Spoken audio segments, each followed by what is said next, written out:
What happens when a fiery young political star takes on a powerful judge who tried to silence her? You get a courtroom clash so explosive, it shocks the nation. Karoline Leavitt didn't just defend herself. She launched a full-blown attack that left a federal judge reeling. This isn't just a story of revenge. It's a masterclass in political payback. You're not going to want to miss this. It began not with a gavel strike, but with a look sharp, cold, and loaded with silent defiance. Karoline Leavitt stood inside a packed courtroom, dressed in a navy blue blazer that screamed confidence. Her eyes, unflinching, locked directly onto the man presiding over the bench, Judge Barrett, a seasoned federal judge with a reputation for being harsh, especially when it came to conservatives. The room was dead silent. You could hear the shuffling of reporters' notepads and the low hum of the recording cameras tucked into the back corners. But even in that silence, the air felt electric. Just weeks earlier, Karoline had taken a bold stand during a congressional hearing, slamming the judiciary for what she called blatant political bias. Her fiery speech went viral. Millions of views, endless retweets, and just as quickly, she found herself the target of an unexpected backlash, led by none other than Judge Barrett. He accused her of violating court protocols, claimed her rhetoric posed a danger to public trust, and demanded she appear in his courtroom for a formal hearing. The move was unprecedented. Many legal experts were baffled. What kind of judge drags a political figure into court over opinions? But Barrett didn't just want a hearing. He wanted a spectacle. And he got one. As Karoline walked into the courtroom that morning, escorted by her legal team and followed by a swarm of journalists, it was clear that this wasn't just a legal issue, it was personal. Barrett was going to make an example out of her, and Karoline knew it. From the moment the hearing began, the tone was hostile. Barrett questioned her patriotism, interrupted her mid-sentence. At one point, he even smirked and asked, "Do you even understand how the law works, Ms. Leavitt?" Gasps echoed through the room. Karoline didn't flinch. She answered calmly, "I understand the Constitution, and I understand when it's being weaponized." The crowd murmured. Barrett's expression tightened. But then came the real blow. Without warning, Judge Barrett struck his gavel and declared that Karoline had demonstrated willful contempt for the judicial system and hinted at the possibility of formal censure or even legal penalties. The media lit up in real time. Breaking. Judge slams Karoline Leavitt, possible charges ahead. Social media exploded. Some mocked her. Others rushed to defend her. But one thing was clear. Karoline had just been publicly shamed on a national stage by one of the most powerful legal figures in the country. The hearing ended in chaos. Reporters surrounded her, microphones in her face, flashing cameras. One shouted, "Karoline, are you going to apologize?" Another asked, "Is this the end of your political career?" She didn't answer. Instead, she gave the cameras one final look, a smirk, faint but unmistakable. It wasn't defeat. It was a warning, because what the public didn't know at that moment, what even Judge Barrett couldn't imagine, was that Karoline wasn't going to back down. In fact, this courtroom ambush had lit a fire inside her, a fire that was about to burn through the very system that tried to silence her. When she stepped outside that courthouse, Karoline's team shielded her from the media frenzy.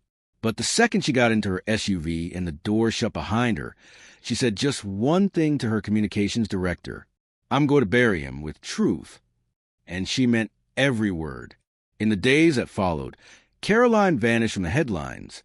No statements. No tweets. The media speculated wildly. Was she regrouping? Was she ashamed? Was her campaign about to fold? They had no idea what was coming. While the press was busy writing her obituary, Karoline was making calls, pulling documents, assembling a war room of attorneys, former federal agents, and investigative researchers. Because this wasn't just about restoring her name. This was about exposing the system, the arrogance, the corruption, the quiet collusion between those in power and the judges who were supposed to remain neutral. Judge Barrett had opened the door to something far bigger than he could control, and Karoline was about to walk through it with receipts. By the time she resurfaced, the stage would be set for the biggest political takedown in years. But it all began with that one moment in court. when a judge tried to break her and instead triggered a political storm that would shake the very foundations of justice in America. By now, the entire nation was watching. From D.C. elites to high school students on TikTok, everyone had heard about the political storm Karoline Leavitt unleashed. And as a fallout from her congressional testimony echoed through the halls of power, one question loomed over it all. What happens next? Karoline had exposed one of the most explosive judicial scandals in recent memory. Judge Barrett, the man who tried to publicly destroy her, was now facing an avalanche of investigations, ethics complaints, and political isolation. But Karoline wasn't finished. Not even close. Because for her, this wasn't just about exposing one corrupt judge. It was about finishing what she started and sending a message to every power abuser in Washington. And that final blow, it was coming. The judge falls. 3 weeks after the hearing, the Judicial Ethics Committee released a preliminary report. Its findings were damning. It confirmed conflict of interest. Barrett's financial connections to political groups were clear and undeniable. Improper communication. His emails with political operatives were confirmed and authenticated. Breach of impartiality. The report described Barrett's actions as a willful and flagrant disregard for judicial neutrality. That same afternoon, Barrett announced a temporary leave of absence from the bench, citing stress and personal health issues. But no one was buying it. His office was silent. His staff stopped taking calls. And on social media, he was trending for all the wrong reasons. Hashtag by Barrett flooded timelines. Political cartoons showed him packing boxes, escorted out by security.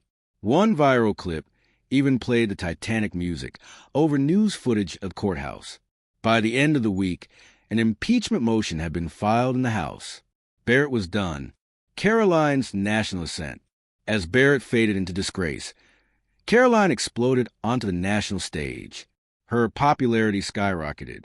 New poll numbers showed her as one of the most trusted political figures among young voters, independents, and even moderate Democrats. News outlets were stunned. How did a 20-something outsider just take down a federal judge and come out stronger than ever? The answer: authenticity. Karoline didn't read from scripts. She didn't hide behind PR. She told the truth, stood her ground, and refused to be bullied by the system. People weren't just watching her. They were rallying behind her. She used the momentum wisely. Within days of Barrett's leave, Karoline launched the Judicial Transparency Act, a bill aimed at enforcing stricter financial disclosures, banning political donations from judges' family-linked foundations, and creating an independent watchdog agency for federal court misconduct. It was bold, it was aggressive, and it was long overdue. Republican leaders backed it. Even a few centrist Democrats signed on. Suddenly, Karoline wasn't just a firebrand. She was a reformer, a leader, a force. The rally that sealed her legacy. 1 month after the testimony, Karoline held the biggest rally of her career in Houston, Texas. Over 20,000 people packed the arena. Cameras rolled. The energy was electric. Her campaign team called it the moment she stopped being underestimated forever. She walked on stage to thunderous applause. Flags waved. Phones lit up. Chants of Karoline. Karoline! Shook the rafters. Then silence. She took the mic and began with the words that would go viral within minutes. They used their power to try and silence me, but I used my voice to take their power away. The crowd exploded. She continued. This was never about politics. It was about truth, about standing up when it's hard, about refusing to back down when bullies wear black robes and sit behind benches. They tried to bury me, but like I told them, I was a seed. Cheers, applause, tears. Karoline didn't just speak, she commanded. She called on Americans to wake up, to pay attention, to hold judges, politicians, and the media accountable.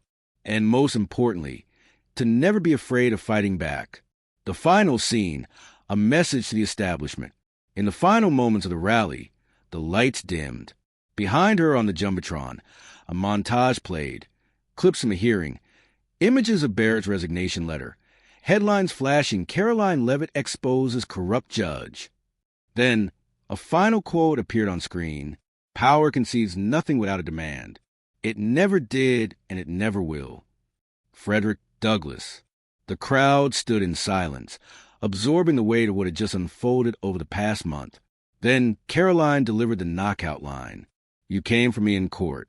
You underestimated me in Congress. But now you know, I don't fight for myself. I fight for we the people. And we are just getting started. Mic drop. Epilogue. The new face of change. In the weeks following Barrett's downfall, multiple judges voluntarily disclosed their political ties. The judiciary began scrambling to tighten its ethics standards. Political power players who once ignored Karoline were now watching their backs. She had proven that one voice, backed by truth and courage, could break the system open. Karoline Leavitt didn't just win the fight. She flipped the script on corruption. She turned revenge into reform. And she emerged not as a victim, but as a visionary leader for a new generation of Americans who are tired of being silenced. The second Karoline Leavitt stepped out of the Capitol building after her blistering testimony, something incredible happened. The world went into overdrive. Within minutes, the internet lit up like a wildfire. Clips of her dismantling Judge Barrett on live television flooded YouTube, Twitter, Instagram, and TikTok. One 45-second edit of her calmly exposing the judge's conflict of interest hit 1 million views in under an hour. The hashtags were everywhere. Hashtag Karoline Strikes Back. Hashtag Bench the Judge. Hashtag Courtroom Revenge. Hashtag Leavitt versus Barrett. Even celebrities began chiming in. Some liberal Hollywood elites mocked the situation, but others, surprisingly, stood up for Karoline. One viral tweet read, "This isn't about politics anymore. If a judge can go after someone like this, imagine what they can do to regular Americans." Props to Cleveland for not backing down. She had done what very few political figures could manage in today's world. She united outrage across both sides of the aisle. A political firestorm. Karoline's takedown of Judge Barrett didn't just dominate the digital space. It completely hijacked the news cycle. Fox News ran wall-to-wall coverage. Conservative hosts called it a once-in-a-generation moment of courage. One host even compared her to a modern-day Joan of Arc. Newsmax called her testimony an earthquake for the judicial elite. Even CNN and MSNBC, who had previously written her off as a loud conservative provocateur, had no choice but to cover the story seriously. The footage was too damning, the evidence too airtight. Legal experts from both sides debated the fallout on live TV. "I've never seen a sitting federal judge caught on tape targeting a political figure," said one constitutional attorney on CNN. "This is going to have massive implications for judicial accountability." Karoline's name dominated every trending topic. Every major political podcast was talking about her. Editorials were being written at lightning speed. Whether people loved her or hated her, they were all watching. The meme war begins. Of course, in true internet fashion, the memes came fast, and they were brutal. A clip of Karoline dropping files onto the hearing desk was edited to look like she dropped Thor's hammer. Another had the audio of Barrett's damning quote over a dramatic movie soundtrack, captioned, "When you mess with the wrong woman." Side-by-sides of Barrett before and after the testimony. Calm judge versus sweating mess. One meme simply said, "How it started. Karoline walks into court. How it's going. Judge Barrett lawyering up." Even teenagers who had never watched a political hearing before were making TikToks about the moment. Karoline had become more than a politician. She became a symbol. A movement is born. Within days, Karoline's campaign website nearly crashed due to the flood of donations, sign-ups, and support messages. Volunteers doubled. A new petition demanding Judge Barrett's resignation passed 100,000 signatures in 24 hours. She appeared on every major conservative talk show, Tucker Carlson, Dan Bongino, Glenn Beck, and even scored a sit-down interview with Megyn Kelly, who called her testimony the bravest political moment of the year. But it wasn't just her supporters who were taking notice. Washington insiders were panicking. Emails leaked from the judge's office showed pure chaos. Staffers were lawyering up. Barrett reportedly canceled all public appearances and issued a vague statement citing stress and threats.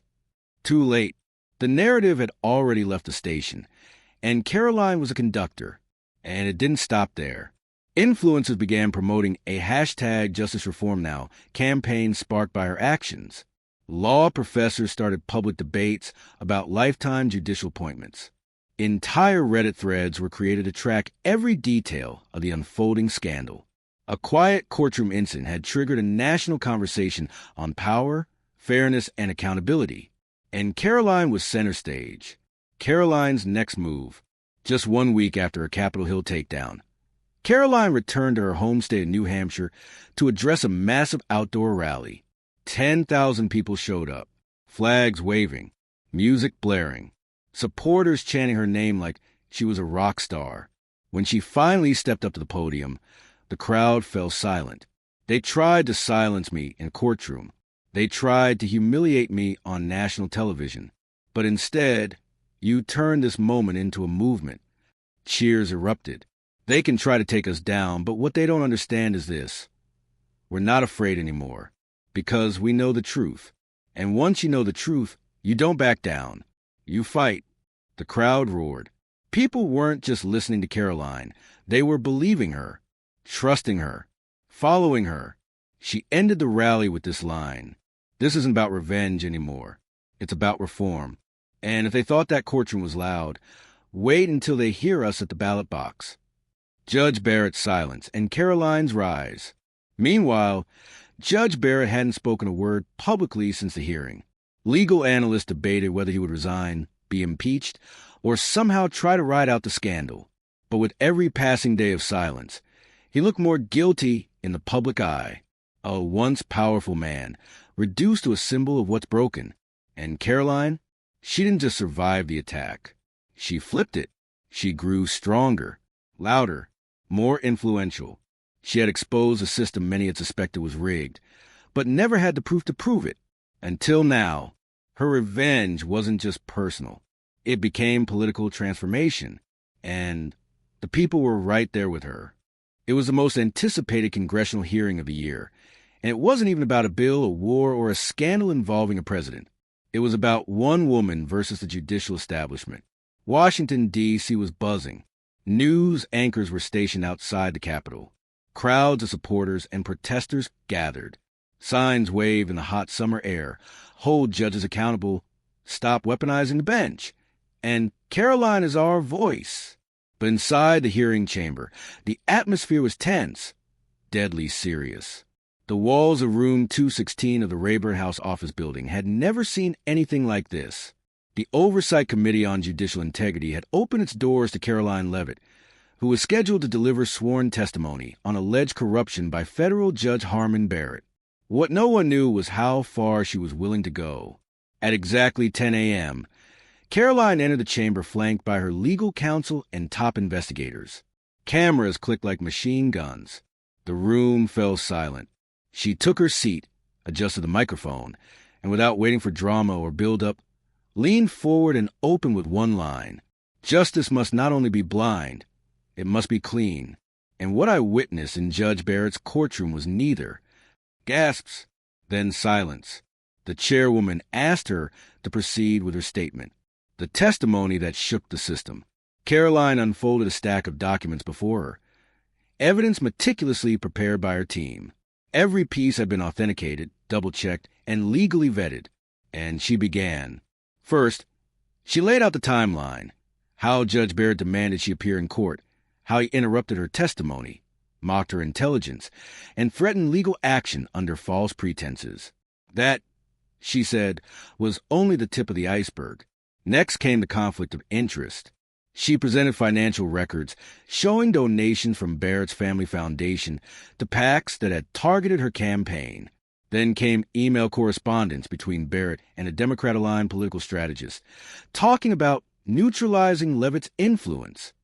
A chart was projected behind her showing a web of connections between Barrett, his cousin's nonprofit, and left-wing groups engaged in political ad campaigns. Lawmakers and attendees stared in disbelief. But Karoline wasn't done. The bombshell revealed on live television. Then came the moment that broke the internet. Karoline pulled out a USB drive and handed it to the committee clerk. Within seconds, the monitors around the room lit up. Audio recording. A voice. Deep, familiar and unmistakably angry. It was Judge Barrett, speaking privately to a courthouse staffer. Leavitt thinks she can waltz into my courtroom and get away with that garbage? I'll make sure she regrets that speech. I don't care how it looks. We're shutting her down. The room exploded. Reporters jumped to their feet. Committee members looked stunned. Several gasped audibly. It was proof, undeniable proof, that Judge Barrett had deliberately targeted a political figure for personal reasons. A sitting federal judge, caught on tape threatening to destroy someone's political career out of spite. Karoline sat calmly, letting the audio speak for itself. When the room quieted, she leaned forward once again. This is not about political views. It's about power, abused, unchecked, and aimed like a weapon at the people who dare to challenge it. She paused. I was that target, but I won't be the last, unless we act now. The room reacts, and the country watches. The hearing was broadcast live on every major network.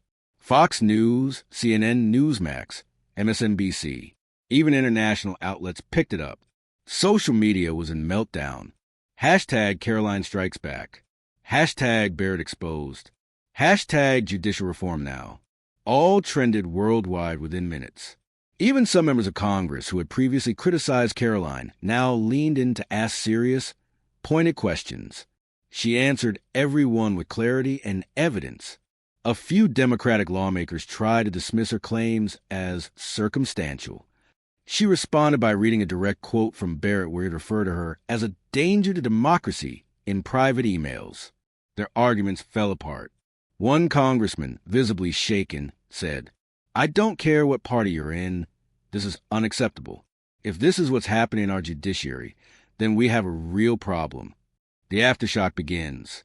By the time Karoline's testimony concluded, there was no doubt. Judge Harmon Barrett had crossed a line, and Karoline had just drawn a new one in the sand.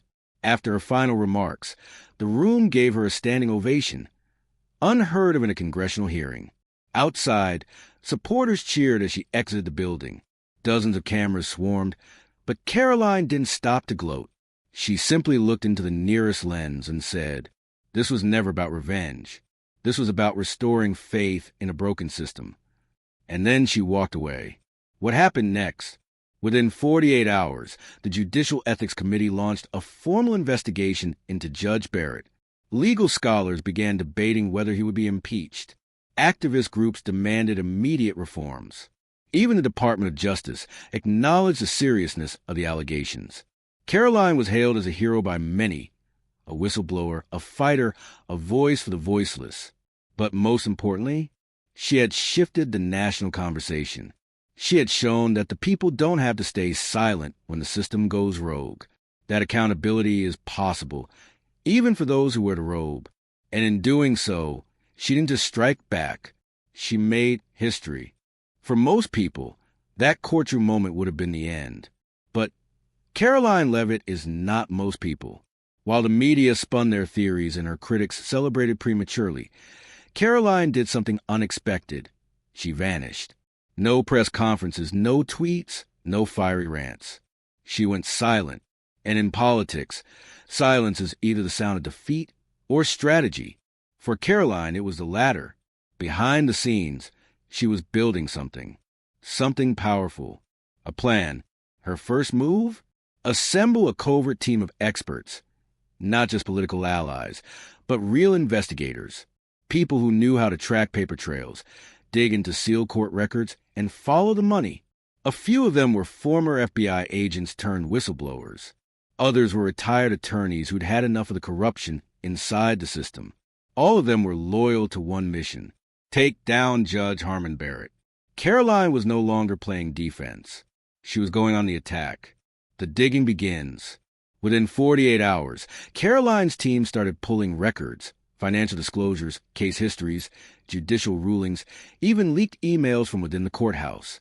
What they found wasn't just surprising, it was explosive. Turns out Judge Barrett wasn't a neutral, law-above-politics figure he portrayed on the bench. In fact, several of his past rulings directly benefited organizations tied to liberal donors and think tanks. Some of those same organizations had donated to PACs opposing Karoline's congressional campaign. The dots connected. too cleanly to ignore. Even more damning, a series of encrypted messages and leaked emails showed that Barrett had been in private communication with a political strategist, a known Democrat operative, just days before a courtroom hearing. According to the email thread, they had discussed how to handle the Leavitt situation and even joked about clipping her wings before 2026. That wasn't just unethical. That was judicial sabotage. Karoline's legal team gathered this information like a carefully stacked deck, piece by piece, document by document. Every call, every leaked text, every dollar trail that led back to Barrett's bench. And while all of this was unfolding, Karoline remained publicly silent, because timing is everything. A strategic move to Washington. Now came the boldest part of the plan. Instead of running to conservative news outlets or launching a podcast tirade, Karoline took a different approach, one that would blindside her enemies and make headlines across the country. She filed an official request to testify before a Congressional Oversight Committee, specifically targeting judicial misconduct. Her letter, leaked shortly after, was a bombshell in itself. It stated, "I intend to present verifiable evidence of judicial bias, unethical conduct, and possible political coordination by a sitting federal judge who has directly interfered with a federal candidate's constitutional rights." The political world lost its mind. Pundits were floored. A congressional testimony? That wasn't just brave. It was a full-on declaration of war. Mainstream media scrambled. CNN tried to dismiss it as a distraction. MSNBC called it a PR stunt. But quietly, they all prepared to cover it live. They knew better than to ignore what was shaping up to be the political showdown of the year. Enemies scrambled, but it's too late. Judge Barrett caught wind of what was coming. Sources said he immediately called a meeting with his Judicial Review Board. Rumors flew about him trying to seal certain financial records and scrub public access to archived rulings. But it was already too late. Karoline had everything she needed, and more. In fact, the deeper her team dug, the worse it got. One of Barrett's relatives, a cousin on the board of a nonprofit, had been funneling funds into dark money groups that launched attack ads against Karoline during her campaign. There were screenshots, transfer records, emails, and here's the kicker. One email revealed Barrett had referred to Karoline as a loudmouth brat with too much power. That line alone would haunt him. By the time Karoline's team briefed congressional staffers, they were stunned by the level of detail and documentation. It wasn't conspiracy theory. It was a well-researched, evidence-loaded case of corruption and abuse of power. Karoline was ready, the calm before the storm. Just days before her scheduled appearance, Karoline sat in a quiet office, surrounded by her inner circle, her campaign manager, her chief counsel, and her longtime mentor. They asked her one last time, "Are you sure you want to go through with this?" She looked up, calm and focused. "This isn't just about me. It's about every American who's ever been silenced by the system. They tried to make me a victim. I'm about to make them an example." And with that, the trap was fully set. She had the evidence. She had the platform. And most importantly, she had the public's attention. The hearing room on Capitol Hill was already being prepared. Networks blocked off airtime. Hashtags began trending. Supporters rallied outside with signs that read, "We stand with Karoline." What began as a courtroom ambush had turned into a national reckoning. Karoline Leavitt was no longer the hunted. She was the hunter. And Judge Barrett? He was about to walk straight into her trap, with the whole country watching.